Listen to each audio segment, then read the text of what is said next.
Hey everybody, it's Tony G. Alright, so today I'm looking for some opinions on the use of drugs in this country. Or I should say the overuse of drugs. Now, I'm not talking really about illegal drugs. I'm talking about perfectly legal drugs, prescription drugs. And here's what I want to get some opinions on. And I think that drug use starts very early in life. And I don't think I was really aware of this until I had a conversation with a good friend of mine, Joe Boggs.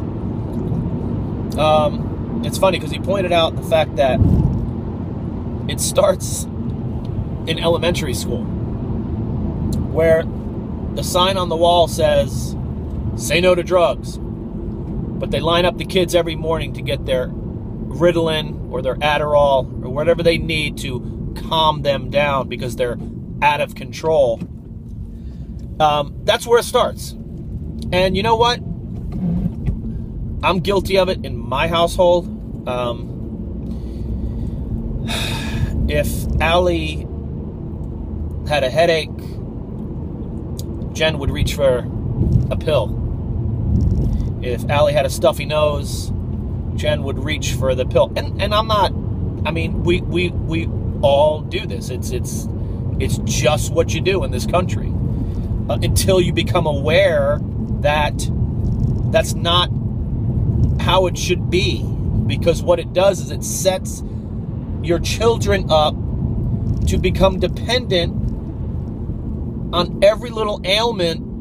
The magic pill. Just take a pill and we'll be fine. Now, listen, I get it. There's a time and a place to take medication. I take it sometimes.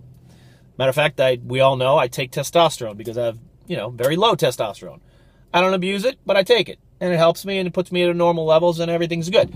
So yes, there's a time and a place for it. I think it is so overly used that it's an epidemic. And this is something else Joe mentioned to me. It makes perfect sense. So when you start your kids out, handing them a pill. Oh, and by the way, we don't do it with Allie anymore. She just deals with it. She just deals with it. I mean, unless it's really, really severe, then of course we're going to give her something that's going to help her. But for the most part, she's going to suck it up. She's going to deal with her headache, deal with her sniffles, let her body do what it's supposed to do. But think about it. As your kids grow older and they become used to this, every time they got a problem, their mom or dad's giving them a pill. What happens when they're a teenager and suddenly the emotional stuff starts?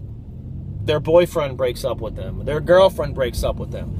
Then they got to deal with emotional pain. It's no longer the physical pain. It becomes emotional pain. That's where the illegal drugs come in.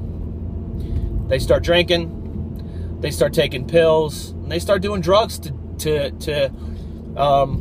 kill the pain, the emotional pain. I just got a phone call from my nephew and his cousin.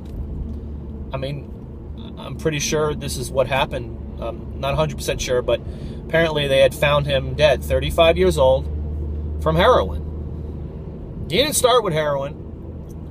And I don't know his story, but this is what people do to deal with emotional pain. They do drugs or they drink. And I'm not judging. I'm just saying, and I'm looking for opinions on an epidemic in this country where everything is dealt with a bottle. Well, whether it's full of alcohol or whether it's full of pills. That's what we're doing in this country. If anyone out there that's listening to this, if you're in that place where you know that you're taking those prescription drugs for something other than what they're supposed to be used for, or if you're drinking too much to kill the pain, get some help. seek some counsel, call a friend, you know, get out of that dark place that can eventually end in death, in an early death. And I know everyone out there knows at least one person. I know a handful of people that have died from OxyContin. Dead. Young. Gone. Forever. Just looking for some opinions on that. What do you guys think? Just let me know. Remember, I love you. Jesus loves you. Peace.